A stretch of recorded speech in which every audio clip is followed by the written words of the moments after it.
نحمده ونصلي على رسوله الكريم اما بعد فاعوذ بالله من الشيطان الرجيم بسم الله الرحمن الرحيم رب اشرح لي صدري ويسر لي امري واحلل عقدة من لساني يفقهوا قولي۔ صحیح آداب و اخلاق میں دیکھیں گے کھانے سے فراغت پر الحمدللہ کہنا چاہیے۔ حدیث نمبر 10 ہے،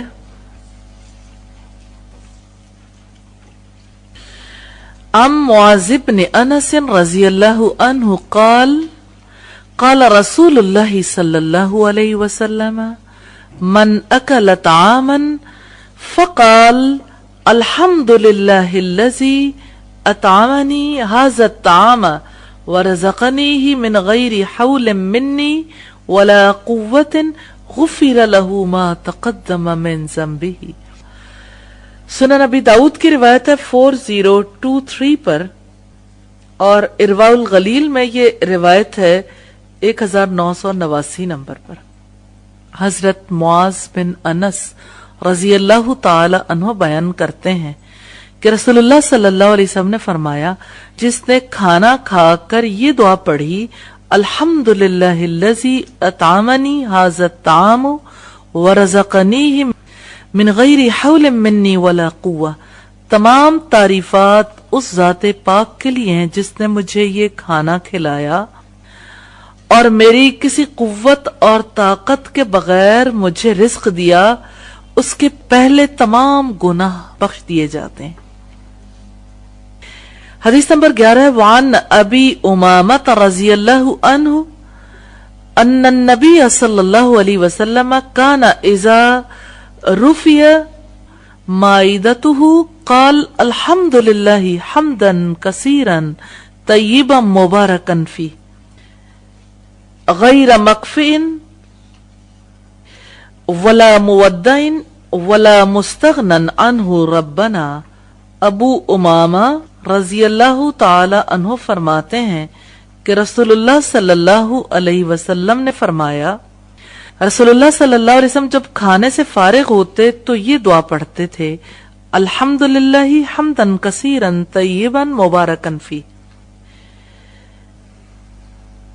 سب تعریف اللہ ہی کے لیے، تعریف بہت پاکیزہ بابرکت، نہ کافی اور نہ چھوڑی ہوئی اور نہ ہی بے پرواہی برتی گئی، اے ہمارے رب۔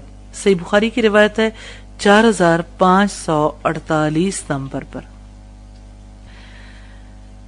حدیث کے الفاظ دیکھیے گا، من اکل طعاما، بات ہے کھانے کی۔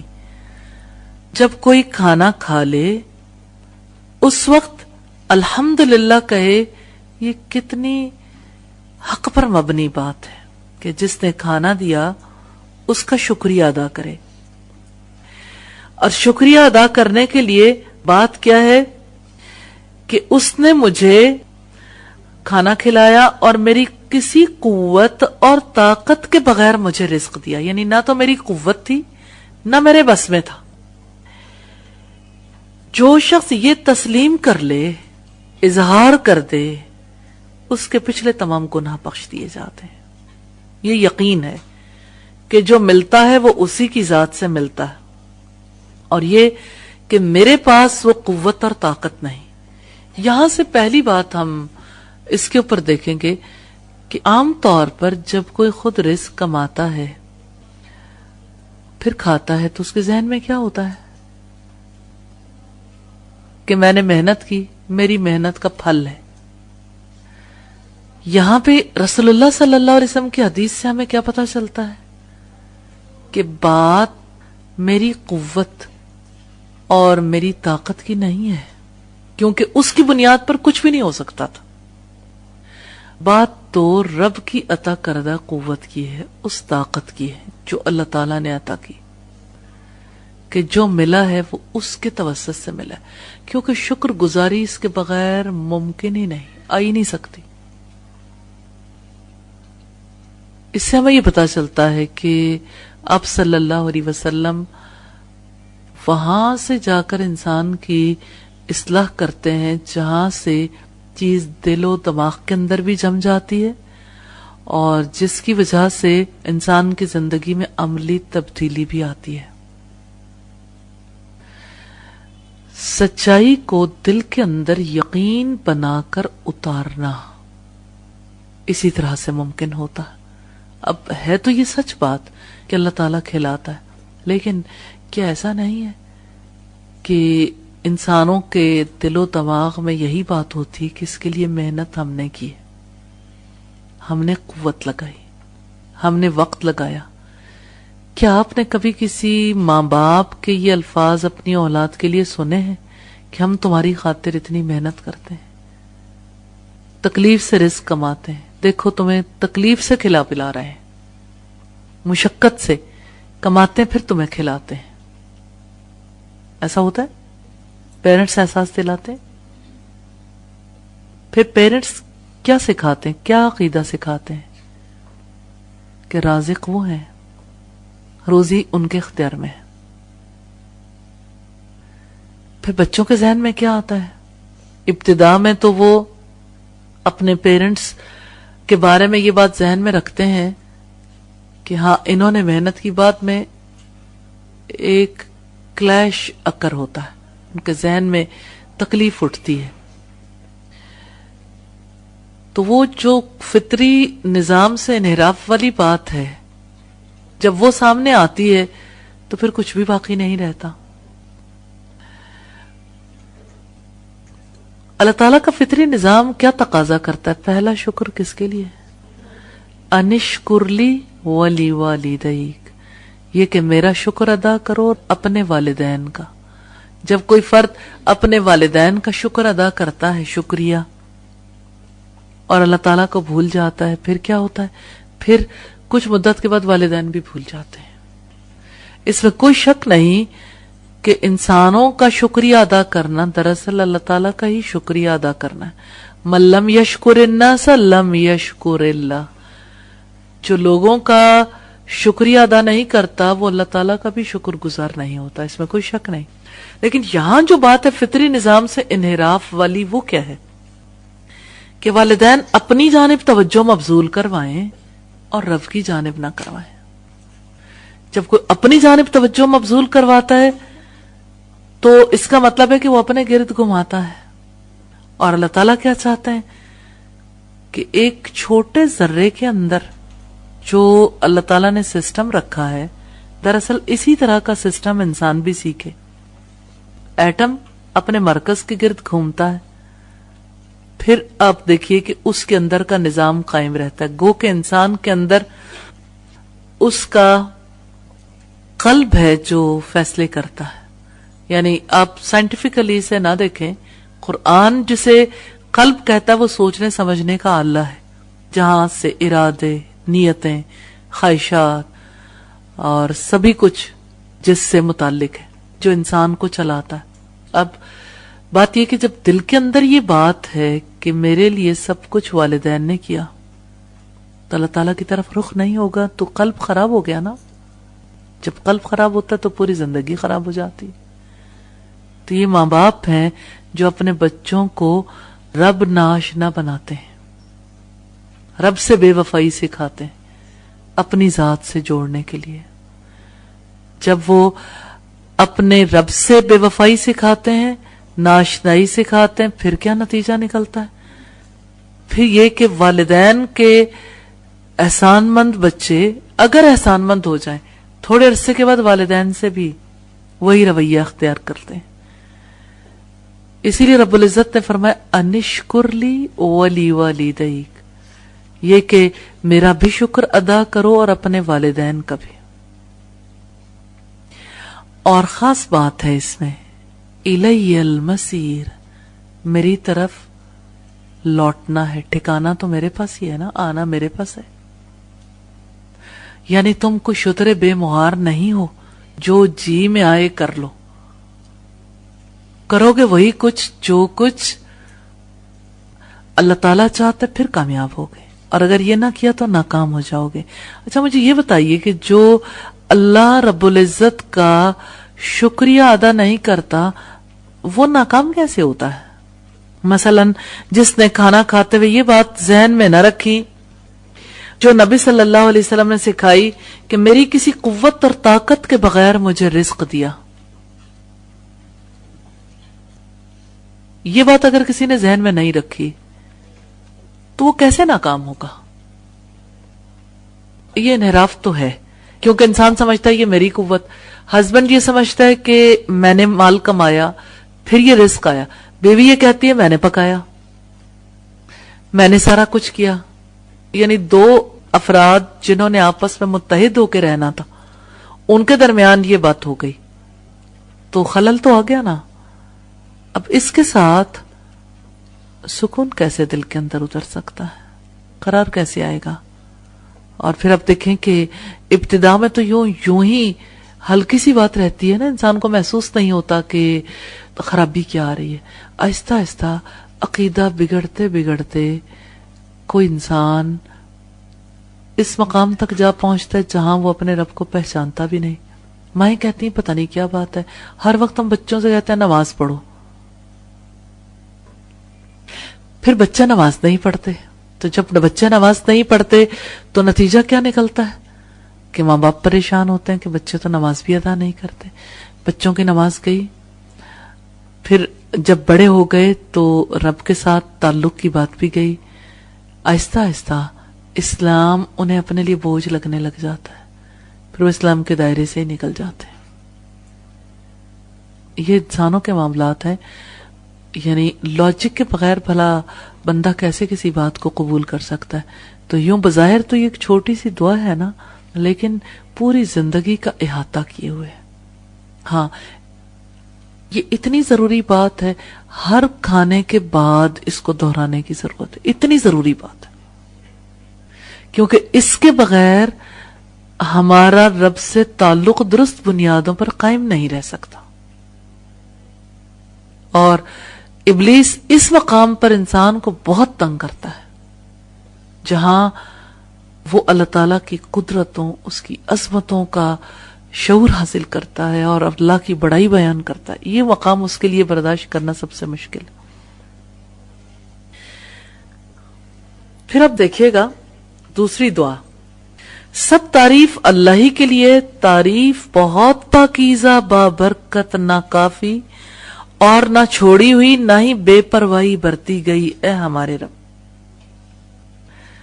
حمدن کثیرن طیبن مبارکن فی، کھانے کے موقع پر اللہ سے حمد کی دعا ہے. بہت سے لوگ ہیں جو کہتے ہیں ہم شکریہ ادا کرنا بھول جاتے ہیں، اللہ کا شکر ادا کرنا ہی یاد نہیں رہتا، موقع پہ یاد نہیں رہتا. اچھا آپ اسے اگر پرکھنا چاہیں تو اپنی زندگی میں پرکھ سکتے ہیں کہ الحمدللہ کب کب نکلتا ہے. یا کھانے کے وقت کی دعا میں دیکھیے گا، الحمدللہ حمدن کثیرن طیبن مبارکن فی، یعنی جس میں برکت دی گئی ہو. تو اللہ تعالیٰ خود اسباب پیدا کرتے ہیں. 5 وقت جیسے انسان نماز پڑھتا ہے، نماز میں رکوع سے اٹھتے ہوئے یہ دعا کرتا ہے، تو اس کا مطلب ہے اور زیادہ تسبیح میں بھی، حمد میں بھی برکت، لیکن رکوع اور سجدوں میں بھی برکت.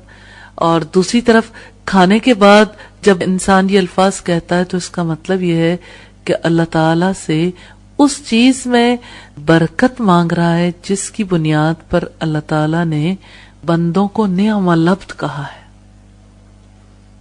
جو اللہ کا کثیر شکر ادا کرنے والے تھے حضرت سلیمان علیہ السلام، کس طرح اللہ تعالیٰ نے انہیں نعم العبد قرار دیا. سلیمان علیہ السلام کی دعا آپ جانتے ہیں، ربی اوزعنی ان اشکر نعمتک التی انعمت علی وعلی والدی، کہ اے میرے رب مجھے قابو میں رکھ کہ میں تیرے ان انعامات کا شکر ادا کروں جو تو نے مجھ پر کیے اور میرے والدین پر، وَأَنْ أَعْمَلَ صَالِحًا تَرْضَاهُ، اور یہ کہ میں ایسا نیک کام کروں آپ کو پسند آ جائے. اب آپ دیکھیں کہ اللہ تعالیٰ کا شکر ادا کرنے کی بات ہے نا، تو سلیمان علیہ السلام کو کتنا زیادہ شعور تھا. اللہ تعالیٰ نے اس شکر گزار بندے کے بارے میں فرمایا نعم اللہ، وہ تو بہت ہی اچھا بندہ تھا. شکر گزاری یہ انسان ہونے کی پہلی دلیل ہے. اللہ کی کتاب کا آغاز ہوتا ہے تو اللہ کے نام کے بعد، اس کی رحمت کے تذکرے کے بعد انسان کی جانب سے جو پہلی چیز ہے وہ کیا ہے؟ الحمدللہ رب العالمین. سب تعریف اللہ کے لیے ہے جو جہانوں کا رب. شکر ہے اللہ کا، یعنی اللہ تعالیٰ کی تعریف ہے، اس کا شکر ہے. حمد کے دوسرے میننگز شکر ہیں. تو جب انسان کھانا کھانے سے فارغ ہو تو اسے اللہ تعالیٰ کا شکر ادا کرنا چاہیے جس نے اس کو رزق مہیا کیا ہے، اور یہ دعا پڑھنی چاہیے الحمدللہ الذی اطعمنی ھذا الطعام ورزقنیہ من غیر حول منی ولا قوہ. تمام تعریفات اس ذات پاک کے لیے جس نے مجھے یہ کھانا کھلایا اور میری کسی قوت اور طاقت کے بغیر مجھے رزق دیا. اس کے پہلے تمام گناہ بخش دیے جاتے ہیں. اس کا مطلب یہ کہ اگر اللہ تعالیٰ اس کو ہمارے لیے میسر نہ کرتا تو ہم کبھی نہ کھا سکتے.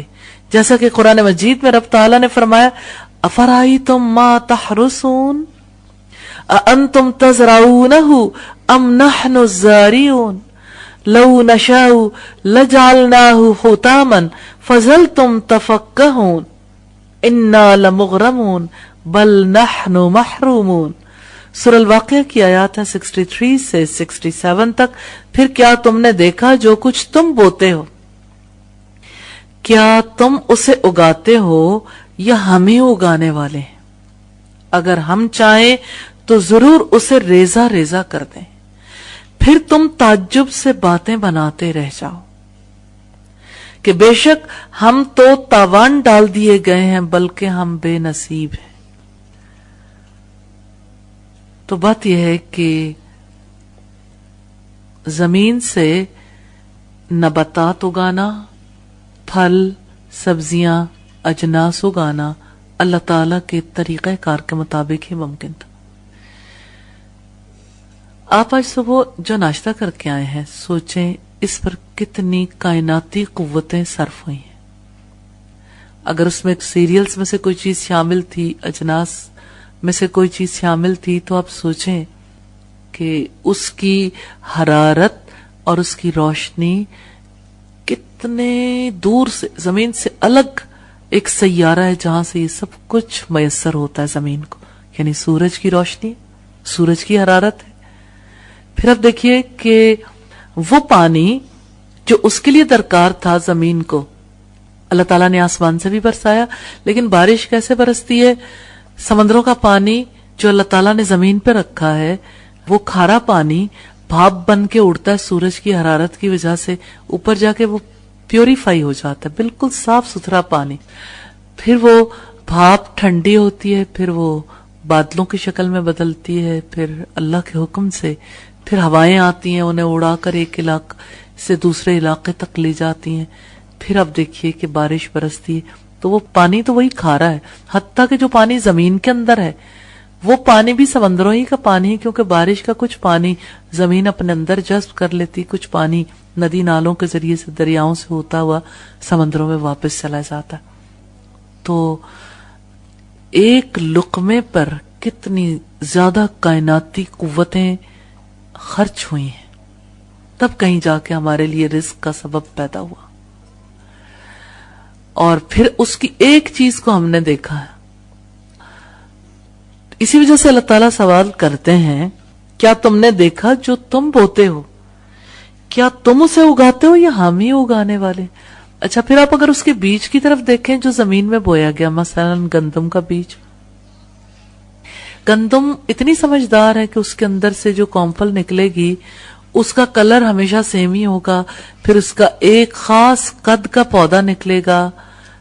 تو اس کا بیج اتنا سمجھدار ہے کہ اسے پتا ہو کہ خوشے کیسے ہوں گے، خوشوں کے اندر دانے کیسے ہوں گے، دانے کتنے بڑے ہوں گے، گندم کا قد کیسا ہوگا، کل کتنے دانے لگیں گے. بیج کے اندر اتنی صلاحیت ہے. بیج کو یہ انسٹرکشن کس نے دی؟ کون ہے اسے یہ ہدایت دینے والا؟ تو اللہ تعالیٰ نے فرمایا کیا تم نے دیکھا اس کو جسے تم بوتے ہو؟ کیا تم اسے زمین سے اگانے والے ہو یا ہم نے اسے اگایا ہے. اگر ہم چاہیں تو اسے ریزہ ریزہ کر کے رکھ دیں، یعنی وہ پورا پودا بن بھی جائے تب بھی ریزہ ریزہ ہو جائے، آندھیاں اس کو اڑا کے لے جائیں ایک مقام سے دوسرے مقام تک، پھر تم باتیں بناتے رہ جاؤ کہ بے شک ہم تو تاوان ڈال دیے گئے، بلکہ ہم بے نصیب. یعنی جس وقت انسان کو کوئی نقصان پہنچتا ہے تو آپ جانتے ہیں اچھے طریقے سے کہ لوگ اس پر رب کو مورد الزام ٹھہراتے ہیں، نعوذ باللہ، کہ ہمیں کس مصیبت میں ڈال دیا. اب دیکھیں صحت ملی تو کسی کو رب یاد کیسے آئے جبکہ ایمان نہیں ہے، لیکن بیماری میں سب کو کیوں رب یاد آ جاتا ہے؟ کیونکہ بیماری کے بارے میں سب کو یقین ہے کہ اللہ تعالیٰ کی طرف سے آئی ہے. اور بیماری پر کتنے لوگ ہیں جو کتنے زیادہ شکوے کرتے ہیں اللہ تعالیٰ کی ذات سے.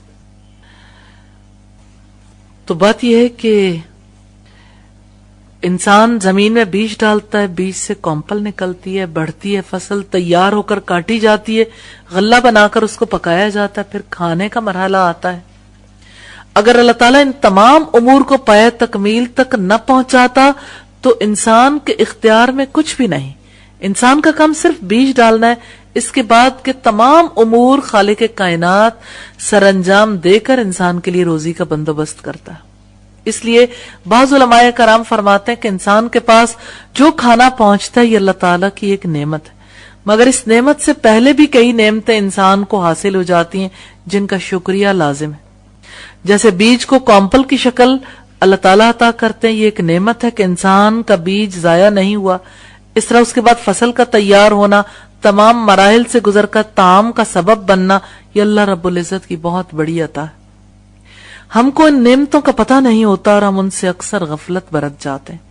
اللہ تعالیٰ سے دعا کرنی چاہیے کہ وہ ہم کو اور تمام مسلمانوں کو رزق حلال عطا فرمائے اور اپنی نعمتوں کے شکریہ کی توفیق بخشے. اللہ تعالیٰ یقیناً ہر چیز پر قادر. ابو امامہ کی روایت سے ثابت ہوتا رضی اللہ تعالیٰ عنہ سے کہ رسول اللہ نے یہ دعا پڑھنے پر ابھارا ہے: الحمدللہ حمدن کثیرن طیبن مبارکن فی. سب تعریف اللہ ہی کے لیے، تعریف بہت پاکیزہ، بابرکت، نہ کافی، نہ چھوڑی ہوئی، نہ بے پرواہی برتی گئی اے ہمارے رب. یعنی ہم اللہ تعالیٰ سے بے پرواہ نہیں ہو سکتے، نہ اللہ تعالیٰ کے علاوہ کوئی ہمیں کفایت کر سکتا ہے. اللہ تعالیٰ تمام عیوب اور نقائص سے مبرہ ہے، وہی ہمارا کارساز اور رازق. حدیث پاک کے حوالے سے 3 خاص باتیں. ہر نعمت کا شکریہ ادا کرنا واجب ہے. اس بات کو سمجھنا بہت ضروری ہے کہ جب اللہ تعالیٰ نے اور اس کے حبیب نے شکر ادا کرنے کا حکم دیا تو اس شکر ادا کرنے کے حکم کی کیا حیثیت ہے شرع میں؟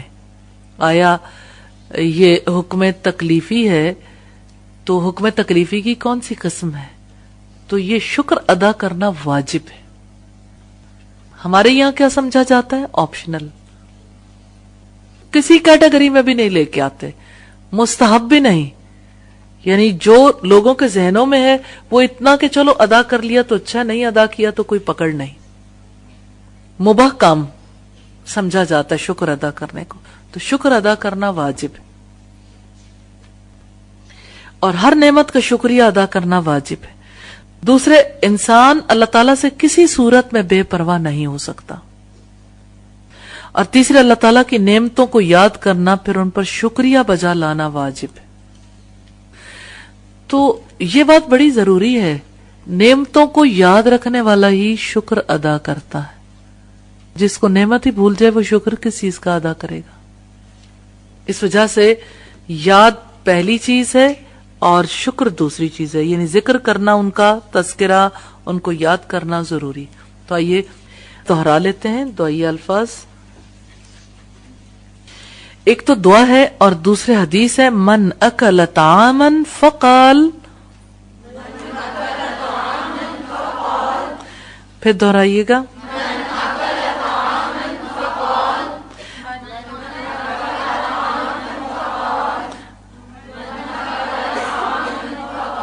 الحمدللہ الذی الحمدللہ الذی اطعمنی ھذا الطعام اطعمنی ھذا الطعام الحمد للہ الذی اطعمنی ھذا الطعام.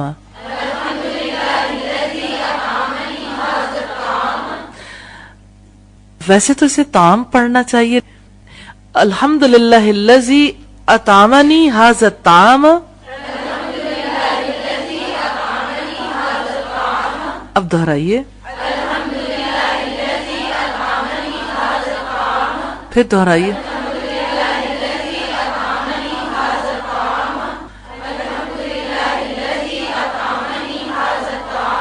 ورزقنیہ ورزقنیہ.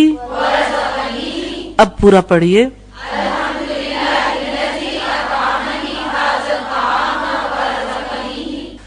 پھر پڑھیے.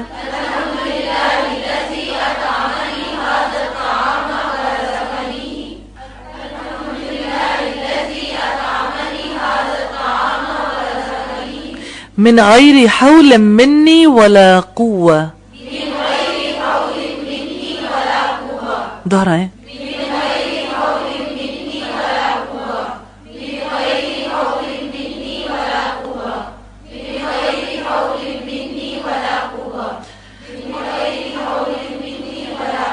اب دعائی الفاظ دہرائیے گا.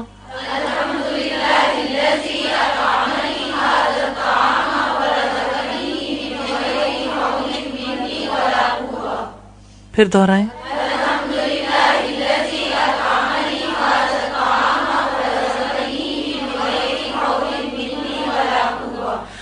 غفر له ما تقدم من ذنبه.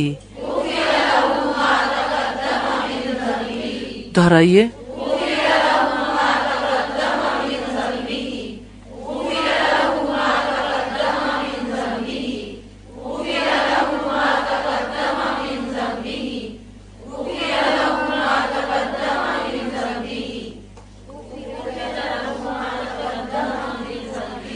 اب پوری حدیث دہرائیے گا.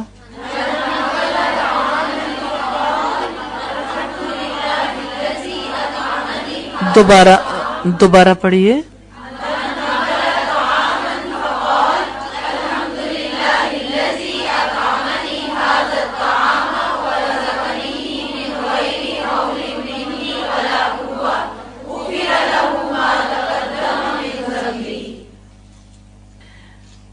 دوسری دعا پڑھ لیجئے. الحمد للہ حمدا کثیرا طیبا مبارکا فی. دہرائیں.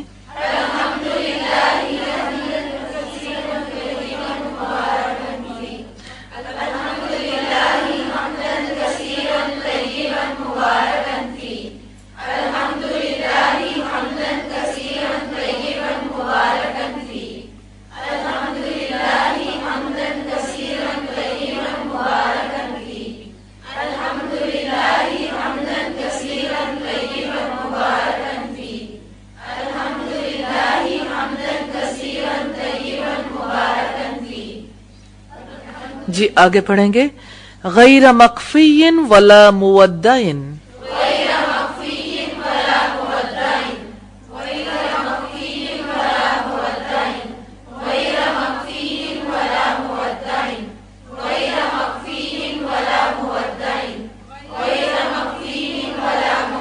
اکٹھی پڑھیں.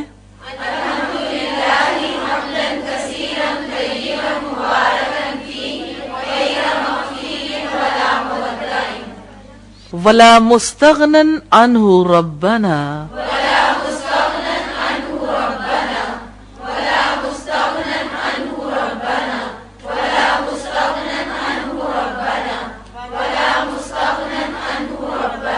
اب دہرائیے.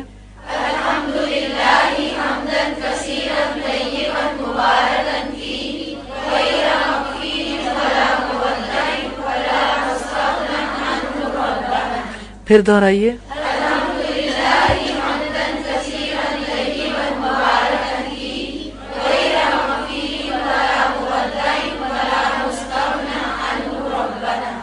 پھر پڑھیے.